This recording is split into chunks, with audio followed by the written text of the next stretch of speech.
하여 주시옵소서. 하나님의 말씀을 우리의 심령, 우리의 영혼 속에 담아주시고 우리는 그 말씀 붙들고 좌로도 우로도 치우치지 않으며 영원한 그나라까지 우리가 힘차게 달려가게 하여 주시옵소서. 이 시간도 종의 입술을 기름 부어 말씀의 도구로 사용하시고 성령이 말하게 하심을 따라 주의 말씀을 담대히 증거케 하여 주시옵소서. 우리 구주 예수님의 이름으로 기도하옵나이다. 아멘. 오늘은 우리가 데살로니가 전서 4장 10절 18절까지 말씀을 통해서 하나님의 경륜이라고 하는 이런 제목으로 같이 은혜를 받도록 하겠습니다. 하나님은 생명의 아버지이십니다. 그가 예수 그리스도로 말미암아 그의 성도들에게 생명을 주시려고 이미 창세전에 이미 예정하사 자기의 뜻대로 역사하셨으니 그 뜻은 변함이 없으십니다. 우리가 요한복음 14장 6절의 말씀까지 예수께서 이르시되 내가 곧 길이요 진리요 생명이니 나로 말미암지 않고서는 아버지께로 올 자가 없느니라고 말씀을 하셨습니다. 옥토에서 자라난 곡식이 타작마당을 거쳐 그 주인의 창고에 들어가듯이 하나님을 순종해서 그의 의를 믿음으로 얻고 그리고 예수 그리스도께서 십자가에서 대속하신 것을 그걸 또 성취하시기 위해서 세상에 다시 강림하실 때에 우리가 성도들은 영광의 부활이 있다라고 하는 것입니다. 즉 신자들은 예수의 부활을 믿는 자들입니다. 우리가 로마서 1장 16절 17절에 보면 내가 복음을 부끄러워하지 아니하노니 이 복음은 모든 믿는 자에게 구원을 주시는 하나님의 능력이 됩니다. 먼저 있는 유대인에게요 또는 헬라인이다. 우리가 보는 본문 데살로니가전서 4장 14절에 보면 우리가 예수의 죽었다가 다시 살아나심을 믿을진대 이와 같이 예수 안에서 자는 자들도 하나님이 그들과 함께 데리고 오시리라 라고 이렇게 말했습니다. 이 말은 예수 부활의 그 역사적 사실을 전제하는 그런 말씀인 것입니다. 당시에 이 헬라인들은 그 사람이 죽었다가 다시 산다고 하는 것을 믿는다면 그걸 아주 어리석은 일로 이렇게 생각을 했습니다. 그래서 예수의 부활은 결코 있을 수 없다라고 그들은 그렇게 전제를 하고 있었죠. 그러나 예수 안에서 자는 자들은 예수의 그 역사적 부활을 믿는 자들입니다. 여기서 자는 자들이라고 하는 것은 예수 믿고 먼저 죽은 자들. 그럼 먼저 예수 믿고 죽은 자들 지금 낙원에 가 있는 자들입니다. 그 영혼은 낙원에 있는 자들이에요. 그들은 다 예수의 부활을 믿는 자들이다. 그 예수의 부활이 성도의 부활의 결정적인 어떤 증거가 되기 때문이라는 것입니다. 고린도전서 15장 20절에 그랬어요. 그러나 이제 그리스도께서 죽은 자 가운데서 다시 살아나사 잠자는 자들의 첫 열매가 되셨도다. 여기 잠자는 자들, 즉 먼저 예수 믿고 죽은 그런 그 영혼들의 첫 열매가 되셨도다. 오늘 본문의 데살로니가전서 4장 16절 17절에 주께서 호령과 천사장의 소리와 하나님의 나팔로 친히 하늘로부터 강림하시리니 그리스도 안에서 죽은 자들이 먼저 일어나고 그리고 그 후에 우리 살아남은 자들도 그들과 함께 구름 속으로 끌어올려 공중에서 주님을 영접하게 하시리니 그리하여 우리가 항상 주와 함께 있으리라 라고 이렇게 말했습니다. 이것은 바로 그리스도 예수 그리스도의 재림시에 재림이 하늘의 그 초자연적인 것이며 뿐만 아니라 우주적인 것입니다. 이게 우주적인 사건이요. 또는 공개적인 비밀리에 이르는 것이 공개적으로 나타날 일이다 하는 것을 말해준 것입니다. 예수께서 사람의 몸을 입고 이 세상에 강림하셨습니다. 요한복음 6장 38절에 그랬어요. 내가 하늘에서 내려온 것은 내 뜻을 행하려 함이 아니라 나를 보내신 이의 뜻을 행하려 함이냐 라고 이렇게 말했습니다. 예수께서 부활하신 후에 저희 보는 데서 하늘로 그대로 올리우셨다라고 그랬습니다. 사도행전 1장 11절에 보면 갈릴리 사람들아 어찌하여 서서 하늘을 쳐다보느냐 너희 가운데서 하늘로 올리신 이 예수는 하늘로 가심을 본 그대로 다시 오시리라고 성경은 분명하게 말하고 있습니다. 그런데 그 날이 언제인지는 이건 아무도 모르거니와 오직 하나님만 아시느니라 라고 그랬습니다. 마태복음 24장 36절에 그러나 그 날과 그때는 아무도 모르나니 하늘의 천사들도 모르고 아들도 모르고 오직 아버지만 아시느니라 그랬어요.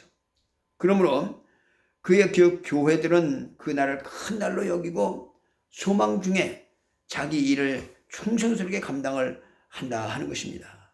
그래서 바울은 빌립보 3장 12절에도 그렇게 말했어요. 내가 이미 얻었다 함도 아니요 완전히 온전히 이루었다 함도 아니라 오직 내가 그리스도 예수께 잡힌 바 그것 된 것을 그것을 잡으려고 나는 달려가노라 라고 이렇게 말했던 것입니다.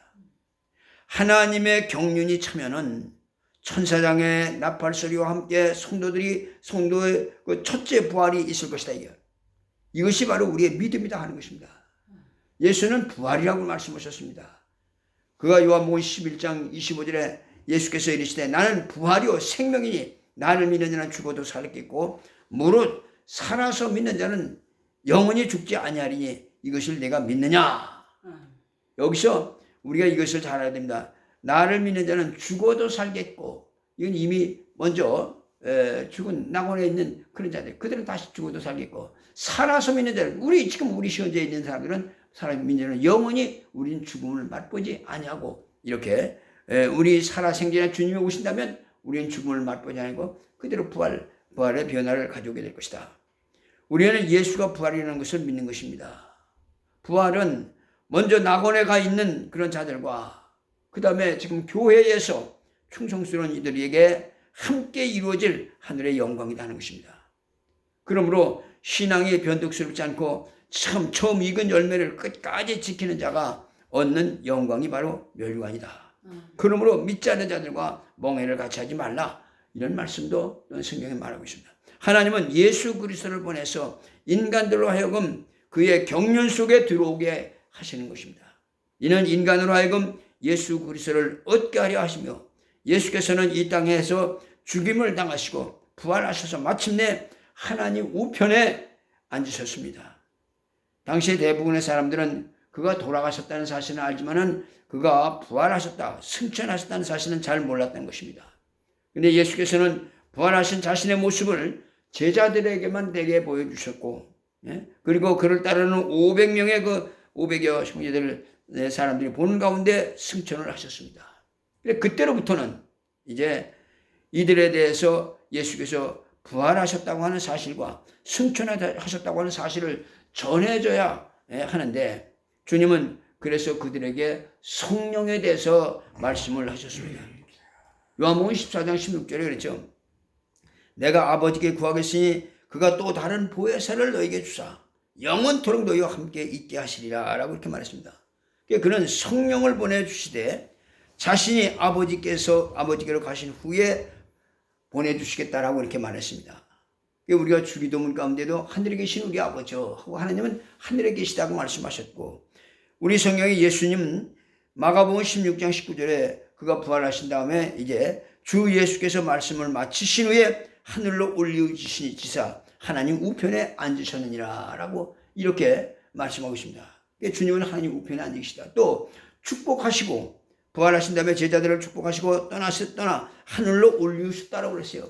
누가복음 24장 50절 50 이하에 보면은 예수께서 그들을 데리고 베다니 앞까지 나가사 제자들을 데리고 베다니 앞까지 나가사 손을 들어 그들을 축복하시더니 축복하실 때에 그들을 떠나 하늘로 올리시니 그들이 그에게 경배하고 큰 기쁨으로 예루살렘에 돌아가 늘 성전에서 하나님을 찬송하니라. 예수님은 이렇게 부활하신 다음에 제자들을 축복하시고 하늘로 올리셔 하나님 우편에 앉으셨다라고 성경은 분명하게 말하고 있습니다. 그래서 첫 번째 오늘 성도들이 우리가 성령을 받은 것은 예수님의 그 부활과 그분이 하늘에 계신 것을 증거하는 것이다. 성경은 요한복음 7장 39절에 그랬어요. 이는 그를 믿는 자들이 받을 성령을 가리켜 말씀하신 것이라. 근데 그 성령은 예수께서 아직 영광을 받지 않으시고, 예수님 땅에 계시기 때문에 아직 예수께서 영광을 받지 않으시므로, 그럼 뭐 영광을 받으신다는 건 영광 보좌에 갇히지 아니하므로 이런 말입니다. 영광을 받지 아니하셨으므로 성령이 아직 그들에게 계시지 아니하더라. 그러니까 예수님이 여기 계실 때는 성령이 제자들에게 임하지 않았습니다. 그러니까 그 성령은 우리가 지금 그 예수님 그 전에도 구약 시대에도 그 성령은 있었어요. 그러나 그건 그 보혜사 성령이 아니라 하나님의 그것도 하나님의 영이죠. 하나님 그 감화력, 감동하심 이런 역사죠. 그러나 이제 성령을 우리 성령을 영혼 삼고 죄로 죄 씻음 받고 영혼 그 받은 그런 영혼들을 성전 삼고 임하신 것은 예수께서 영광을 받으신답니다. 이게요. 그래 예수께서 영광을 받으셨다는 것은 영광 보좌에 오르셨다는 것이고, 그러므로 오늘 우리가 성령을 받은 것은 바로 예수님께서 하늘에 계시다는 증거입니다. 예수님의 약속하신 대로 성령을 받은 자들은 방언을 말하기도 하고 또는 이적을 행하기도 하고 이와 같은 일들은 유대와 사마리아 땅을 넘어서 복음이 전파되는 곳에는 어디든지 그런 역사가 나타날 수 있었습니다.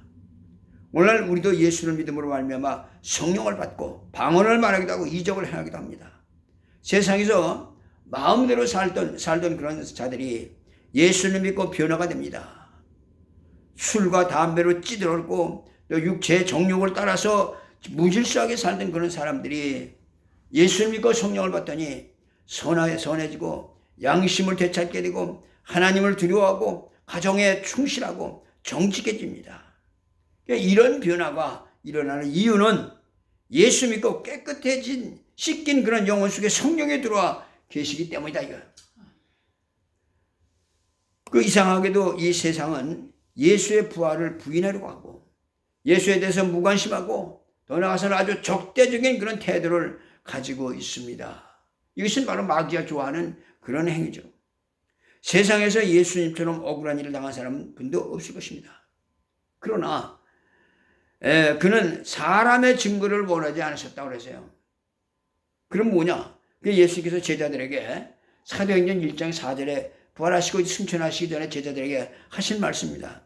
사도들과 함께 모이사 그들에게 분부하여 이르시되 너희 예루살렘을 떠나지 말고 내게 들은 바 아버지께서 약속하신 것을 기다리라.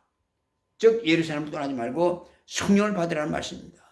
그래서 그 성령은 보혜사이십니다. 보혜사라고 하는 말은 변호사라는 뜻입니다. 성령은 예수님의 변호사입니다. 성령은 예수께서 죄가 없으신 분이요 의로우신 분이요 하나님의 아들이라는 사실을 변호하고 동시에 예수께서 하늘에 올라가서 영광 받고 계심을 증명하는 것입니다. 수천 년이 지난 지금 오늘날도 예수께서 하신 그 약속은 그대로 이루어지고 있습니다. 예수는 지금도 살아 계십니다. 성령은 성도들의 심령 속에서 하나님 우편에 계신 그 예수를 변호하는 것입니다. 그리고 예수님은 하나님 우편에서 이 땅에 있는 우리를 변호해 주시는 것입니다. 마귀가 끊임없이 우리를 유혹하고 좌절시키고 참수하죠. 하지만 주님은 하늘에서 그렇게 변론하십니다. 아버지, 아닙니다. 이들은 제가 피로 산 자들입니다. 제가 거룩하게 한 자들이에요. 하고 하나님 앞에서 우리를 변호해 주시는 것이다. 이거예요. 두 번째, 예수 그리스도의 정확한 재림 시기는 하나님 아버지 외에는 아무도 모릅니다. 그러나 예수님의 재림의 징조에 대해서는 성경이 침묵하고 있지 않습니다. 예수님께서 언제 오실지 우리는 알지 못하지만 성경은 여러 차례 그가 속히 오실 것이라고 말하고 있습니다. 그래 그날과 그때는 아무도 모르지만 주님은 내가 도적같이 오리니 깨어있으라고 말씀하십니다. 요한계시록 16장 15절에 보라 내가 도적같이 오리니 누구든지 깨어 자기 옷을 지켜 벌거벗고 다니지 아니하며 자기의 부끄러움을 보이지 아니하는 자는 복이 있도다 라고 이렇게 말씀했습니다. 그러니까 여러분 우리야 아무리 훌륭한 사람이라도 그가 예수님께서 몇 년도 몇 월 며칠 날 오십니다 라고 하는 말을 한다면 그 사람은 거짓의 영이다. 또 우리가 그 기도를 하다가 뭐 환상 중이라든지 또는 우리가 생각에 예수님께서 나타나셔서 몇 년 몇 월 며칠 날 오신다라고 이렇게 한다면 그것은 천사가 아니라 그것은 마귀의 탈을 쓴 천사의 탈을 쓴 마귀다. 그러니까 예수님께서 오시는 그날 그 시는 아무도 모르고 아버지만 아신다고 그랬습니다.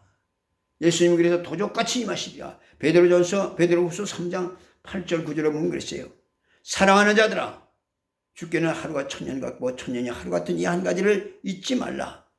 주의 약속은 어떤 이들의 더디다고 생각하는 것 같이 그렇게 더딘 것이 아니라 오직 주께서는 너희를 대하여 오래 참으사 아무도 멸망치 않고 다 회개에 이르기를 원하시느니라 라고 이렇게 말씀했습니다. 주님은 한 사람이라도 더 구원받기를 원하시고 그래서 오래 참으신다는 것입니다. 어떤 사람은 젊었을 때 예수를 믿는 바람에 남들이 누리는 것을 그런 것들을 평생에 누려보지 못했다고 억울하게 이렇게 생각을 하기도 해요. 그러나 우리는 주님이 각 사람이 행한 대로 갚아주신다는 것을 잊지 말아야 합니다. 성경은 인내하며 또 세상의 유혹을 잘 참아낸 수많은 그리스도인들이 하늘에서 영광을 볼 것이라고 했어요. 요한계시록 6장 15절 16절에 보면 그런 말씀이 있습니다. 땅의 임금들과 왕족들과 장군들과 부자들과 강한 자들과 모든 종과 자유인들이 굴과 산 바위의 틈에 숨어서 그 산들과 바위에게 말하되 우리 위에 떨어져서 그 보호자에 앉으신 이의 그 얼굴에서 그 어린 양의 진노에서 우리를 가려달라고 이렇게 그 하나님의 진노의 심판 때 그 무서움을 그렇게 말하고 있습니다. 그냥 우리 주님이 오실 때 우리 주님의 심판에 두려워서 바위야 산아 내게 떨어져 나를 숨겨달라고 이렇게 할 사람들이 이 땅에는 수없이 많다는 거죠. 아무리 건강하고 아무리 부부가 행복하고 살고 아무리 자식이 잘 되어도 주님께서 오실 때 두려워 차라리 죽기를 원하는 이런 사람들은 이 땅에는 너무나도 많이 있다는 것입니다. 그때 아멘 주 예수에 오시옵소서 어서 오시옵소서 하며 두려움 없이 주님 앞에 나타나 주님께 안길 수 있는 그런 자가 가장 행복한 자라는 것입니다. 주님이 오시는 날 아무도 그날은 알 수 없지만은 성경에 나타난 여러 징조들을 통해서 언제쯤 주님 오실지 예상을 할 수가 있습니다. 마태복음 24장 14절에 그랬어요. 이 천국 복음이 모든 민족에게 증언되기 위하여 온 세상에 전파되니 그제서야 끝이 오리라. 사실 오늘날 복음이 들어가지 않은 나라가 거의 없습니다. 근데 어떤 사람들은 저 중국이나 러시아가 이제 최근에 복음을 받아들이기 시작했다고 이렇게 생각을 하지만은 그건 아닙니다. 이 두 나라는요, 우리나라보다 더 먼저 복음을 받아들인 나라들입니다. 또 어떤 사람은 북한을 아직 복음이 들어가지 않은 나라로 꼽고 있는 그런 사람도 있는데 그것도 아닙니다. 이미 북한의 평양은 한때의 동양의 예루살렘이라고 이렇게 부를 정도로 그런 곳이었습니다. 그래 이러한 상황을 고려할 때 주님이 오실 날이 멀지 않았음을 짐작할 수가 있습니다. 그러니까 예수님의 재림을 짐작할 수 있게 하는 또 두 번째 징조는 이스라엘의 모든 동네를 다 다니지 못해 인자가 오리라고 하는 그 마태복음 10장 23절에 그런 말씀이 있어요. 이건 무슨 말씀이냐면 모든 동네를 다 다니기 전에 복음이 온 민족에게 전파된다는 것입니다. 이는 바로 오늘날 이 급속도로 발전하고 있는 인터넷과 각종 통신과 또는 매스미디어 이 모든 이런 것을 통해서 사람이 직접 전하지 않아도 다 이렇게 들어가지 않아도 복음이 전파되고 있는 이런 현실과 무관하지 않다 하는 것입니다. 그 다음에 세 번째는 유대인 가운데 예수로 말미암아 예수로 해서 구원받은 증인이 14만 4천 채워지는 것이다 하는 것입니다. 우리는 이 이스라엘의 인맞은 자의 수가 14만 4천이라는 그런 말씀에 대해서 요한계시록의 예언을 우리가 한번 봅니다. 요한계시록 7장 4절에 그랬어요. 내가 인맞은 자의 수를 들으니 이스라엘 자손의 각 지파 중에서 그 인침을 받은 자들이 14만 4천이니 라고 이렇게 말했습니다. 이스라엘 자손의 그 지파 중에서. 또 계시록 14장 1절을 보면 또 내가 보니 보라 어린 양이 시온 산에 섰고 그와 함께 14만 4천이 있는데 그들의 이마에는 어린 양의 이름과 그 아버지의 이름을 쓴 것이 있더라 라고 했고, 또 계시록 14장 3절에 보면 그들이 보호자 앞에 네 생물과 장로들 앞에서 새 노래를 부르니 땅에서 속량함을 받은 14만 4천 밖에는 능히 이 노래를 부를 자가 없더라 라고 이렇게 말했습니다. 이단 그런 교파 같은 데서는 어떤 사람들이 자기 이제 자기 교회에 나오는 사람들 그들만 그 14만 4천에 들어간다고 이렇게 주장을 하는 그런 이단들도 있고, 또 어떤 사람들은 그 14만 4천은 순교자들이고 그 다음에 순교하는 마음이 있어야 이 숫자에 들어간다 라고 이렇게 말하는 사람들이 있습니다. 이것도 지나친 해석입니다. 오늘 본문에 언급된 14만 4천은 다른 것이 아니라 이스라엘의 12지파에다가 곱하기 1만 2천을 곱한 거예요. 그러니까 14만 4천이에요. 그 12지파에 그건 요한계시록에 그대로 나와 있습니다. 유다지파, 루벤지파, 갓지파, 아셀지파, 납달리지파, 므낫세지파, 시몬지파, 레위지파, 이사갈지파, 스불론지파, 요셉지파, 베냐민지파 12지파에 거기에 대한 그 숫자. 근데 그걸 전부 자기들의 교파에서 그걸 정한다고 이렇게 생각을 해요. 그래서 여기서 인맞은 자의 수는 유대인 중에 성령으로 그 믿음을 보증을 받은 이런 사람들의 숫자가 14만 4천이라는 것입니다. 예수는 이스라엘 가운데 나타나셨습니다. 이스라엘 가운데 나타나셨지만은 그러나 정작 이스라엘 사람들 중에는 예수를 믿는 사람들이 그리 많지 않았어요. 거기서 예수를 배척했죠. 왜 예수께서 태어나신 그런 고장에서 그 예수를 믿는 사람들이 이렇게 없었냐, 이렇게 이제 생각을 하게 됩니다. 근데 이것은 우연한 일이 아니라 자연현상이 아니라 하나님이 이미 성경이 이미 말한 그 예언 그대로입니다. 그럼 어떤 예언을 하셨냐?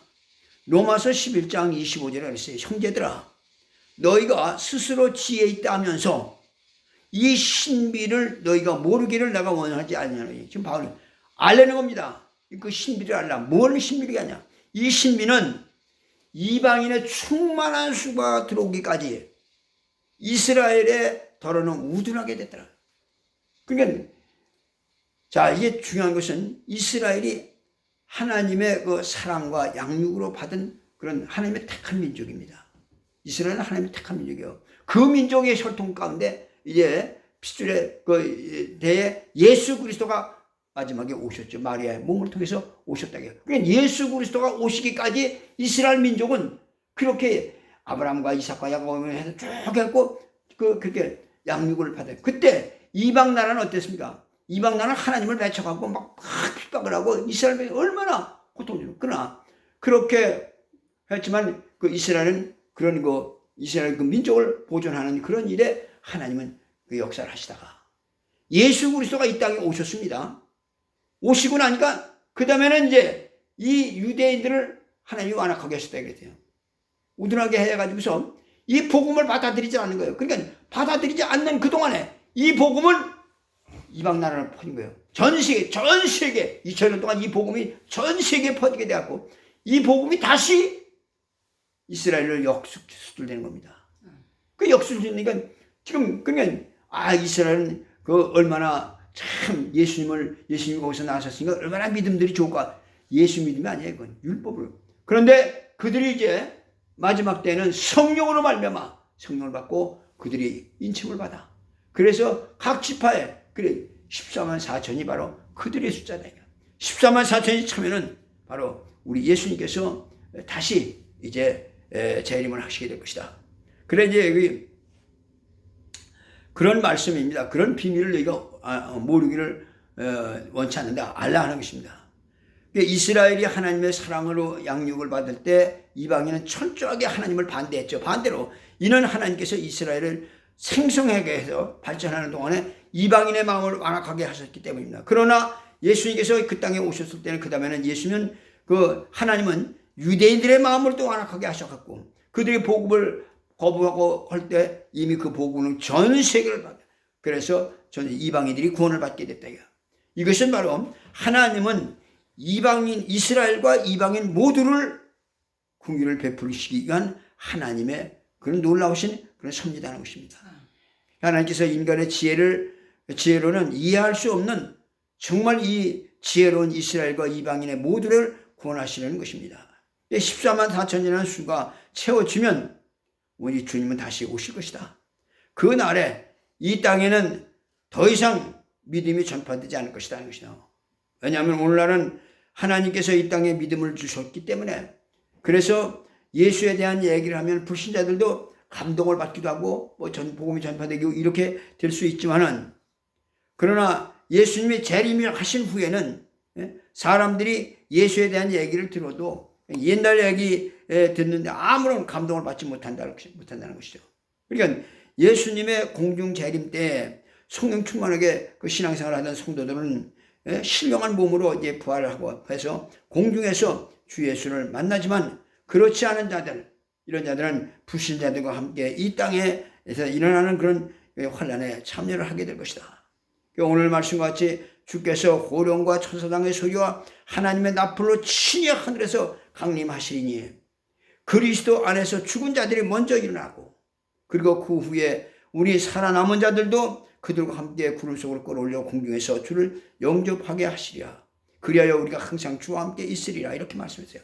그러니까 주님이 공중에 임하시면 그리스도 안에서 자는 자들, 지금 낙원에 있는 그들이 먼저 부활하고 그리고 이제